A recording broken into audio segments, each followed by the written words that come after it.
तुम्हें एक बात समझाता हूं। तुम लोग ना हमेशा मुझसे ये पूछते हो, गौर से सुनना बात को, कि सर कितने घंटे पढ़ें, कितने पे पास हो जाएगा, कितने नंबर पे हमारा सिलेक्शन होगा। ये दिक्कत तुम्हारे साथ नहीं है, ये दिक्कत हर स्टूडेंट के साथ है।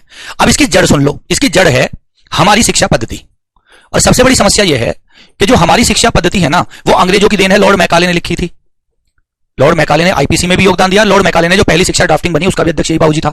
अब इससे क्या कहा गया था, तुम समझ रहे हो जड़ क्या है?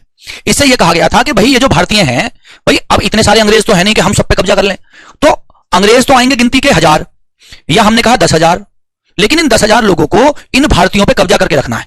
करोड़ हैं ये, तो करोड़, तो करना क्या पड़ेगा? करना ये पड़ेगा कि इन भारतीयों को ऐसी शिक्षा व्यवस्था दो, ऐसी शिक्षा पद्धति दो कि ये डिग्रियां ले लें, इन पे खूब डिग्री हो, लेकिन जब ये डिग्री लेके बाहर निकलें तो इनके दिमाग में एक ही चीज हो, बस कि मुझे नौकरी लेनी है, बस।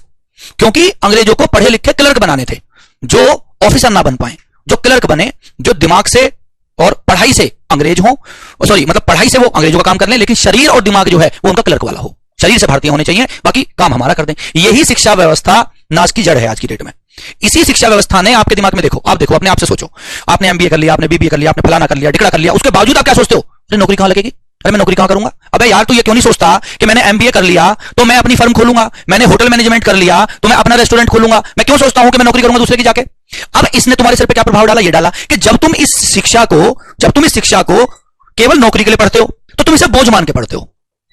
इसे तुम बोझ मानते हो पूरा। अरे यार पढ़ना है, मैंने कल भी समझाया, 2 घंटे हो गए, पढ़ना है, ये हो गया, पढ़ना है। आप जीवन में किसी ऐसे काम को उठाओ जिसमें तुम्हें कभी थकान ना होती हो, जिसमें तुम्हें कभी थकान ना होती हो। ऐसा कौन सा काम होगा? किसी को क्रिकेट खेलना पसंद होगा, किसी को मोबाइल चलाना पसंद होगा, किसी को मूवी देखना पसंद होगा। क्या तुम उसमें थकोगे? जीवन में नहीं थकोगे।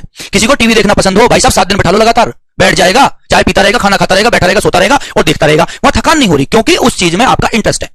आपको वो सर पे बोझ लेके इसलिए नहीं देख रहे आप कि मुझे तो इससे बाद में फिल्म से एग्जाम देना है, मुझे इस सीरीज को देख के एग्जाम देना है। लेकिन यहां दिक्कत आ गई, आपने इस चीज को पहले ये बोझ मान लिया, क्योंकि मुझे इससे क्या चाहिए? डिग्री, और डिग्री से मुझे क्या चाहिए? नौकरी। अब जैसे मेरी कोचिंग है, कोई भी पढ़ा रहा है, आपको क्या लग रहा है? अबे यार पढ़ लो, नौकरी चाहिए, पढ़ लो, नौकरी चाहिए।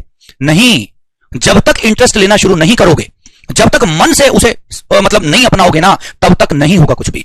कोई तुम्हें पता, जीवन में मैंने कोई टाइम टेबल नहीं बनाया, इसलिए कोई मुझसे कभी टाइम टेबल पूछे तो मैं बताता ही नहीं हूं।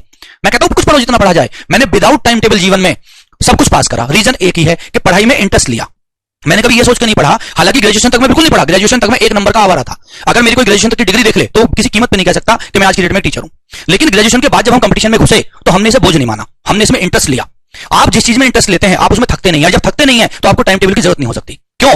आपको उसमें पढ़ने में मजा ही आता रहेगा, आपको मजा ही आता रहेगा, तो आप पढ़ते ही रहोगे। आपको जरूरत ही नहीं है कि मैं एक टाइम वेस्ट कर रहा हूं, तो दोस्तों के पास जा रहा हूं, मोबाइल चला रहा हूं, कुछ नहीं कर रहा हूं। जैसे कोई लेखक होता है, उसे लिखने में मजा आता है, उसे लिखवाते ही रहो तुम, उसे बाकी चीजों में बोर हो जाएगा, उससे बात करने लग जाओ, तुम भगा दे घर से, लेकिन वो लिखेगा।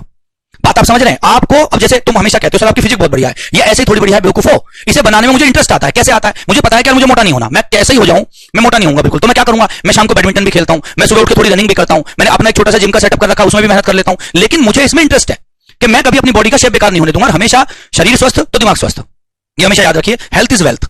जो हेल्थ है ना, उस आप देखो, आपने करोड़ों अरबों रुपए कमा लिए, लेकिन आप ऐसे हो गए शरीर से, आप एक कदम नहीं रख पा रहे। आप कुछ खाते हैं, आपका पेट बेकार है, आपका लीवर बेकार है, आपकी बॉडी बेकार है। फायदा क्या है उस पैसे का?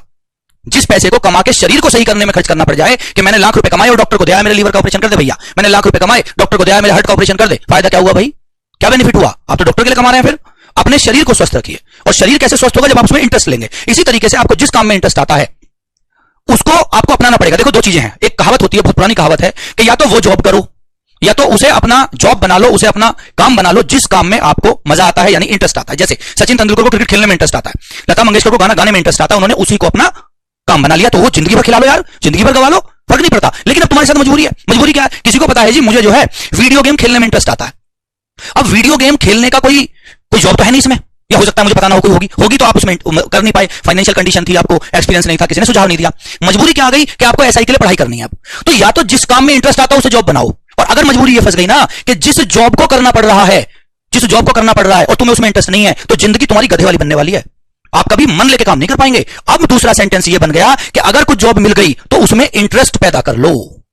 ये 2 सेंटेंस हैं जीवन के। या तो उस जॉब को अपना लो जिसमें इंटरेस्ट आता हो, और अगर वो ना मिला तो फिर जिस जॉब को कर रहे हो उसमें इंटरेस्ट पैदा करो। अदरवाइज मैं आपको लिख के दे रहा हूं, आप अगर मजबूरी में कुछ कर रहे हैं तो आप जीवन में कामयाब नहीं हो सकते। उस चीज को अपने अंदर ढूंढो जिससे तुम्हें मजा आता है, जिसमें तुम काम कर सकते हो 24 घंटे, 36 घंटे, 48 घंटे, कितना ही करवा लो जी। किसी को खेती करने में मजा आता है, कोई कहता है मैं नए नए बीज पैदा करूंगा, नई खेती करूंगा, ट्रैक्टर चलाऊंगा, ये करूंगा, उससे खेती करवा लो दुनिया भर की। लेकिन आप बिल्कुल भी इस चीज को बोझ ना माने कि मैं जो पढ़ रहा हूं ये मुझे मजबूरी में पढ़ना पड़ रहा है। ध्यान दो मेरी बात पे बहुत गौर से, मजबूरी मत बनाओ अब, क्योंकि यही आपके पास एकमात्र रास्ता है। फाइनेंशियल कंडीशन अच्छी नहीं है, मिडिल क्लास फैमिली है, जीवन में वहीं जाना है। मैं काले एक ऐसा दिमाग देके चला गया, मैं तो नौकरी करूंगा। तो नौकरी करोगे तो फिर इंटरेस्ट के साथ करो, मजे के साथ करो, इंटरेस्ट लेके करो, कभी बोझ मत बनाओ। अगर बोझ बने ना तो बेटा 20 की उम्र में 40 के दिखाई दोगे, अगर बोझ बना दिया, और बोझ नहीं बनाया तो 40 की उम्र में 20 के दिखाई दोगे। अब डिसाइड तुम्हें करना क्या है।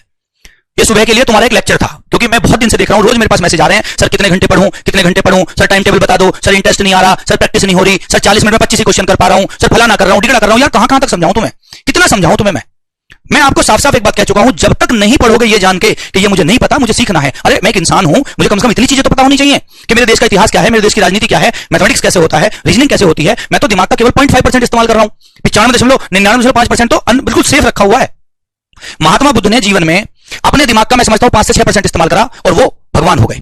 ऐसे ही श्री कृष्ण, श्री राम, ईसा मसीह, मोहम्मद, ये वो लोग थे जो भगवान कहलाए, जिनके पीछे अनुयायी चले। इन्होंने दिमाग में, इन्होंने चीजों में इंटरेस्ट लेना शुरू कर दिया, इन्होंने अध्यात्म में इंटरेस्ट लेना शुरू कर दिया, वरना ये भी यहीं कहीं पिछले होते, इनका नाम नहीं होता बिल्कुल भी।